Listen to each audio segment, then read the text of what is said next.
What we're learning is that these infrastructure revolutions in history take on their own life that we don't anticipate in advance. That was the biggest surprise. This is a list that we made up of all the things that we saw after the fact as we started to emerge with this technology. We're balancing now efficiency now against adaptivity as a time value.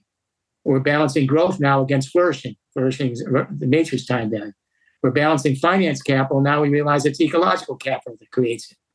We're seeing that that GDP is not as relevant as quality of life indicators in determining the well-being of society. We're balancing corporate conglomerates with high-tech, small and medium-sized cooperatives, SMEs. We're balancing intellectual property rights with open source sharing of knowledge. It's quicker. This goes on and on and on. We didn't see all this at the beginning.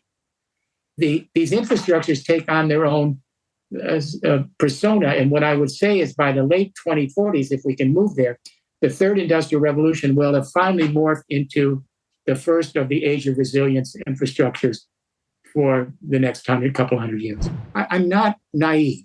I'm guardedly hopeful, but I realize this is the biggest crisis we have ever faced. This is an extinction event.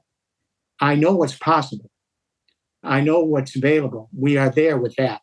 The question will be, will we come up to the challenge quick enough, a younger generation? Will we do the heavy lifting? Will we change our educational system?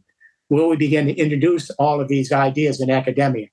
Can we begin to encourage a younger generation to be prepared for the new kind of business models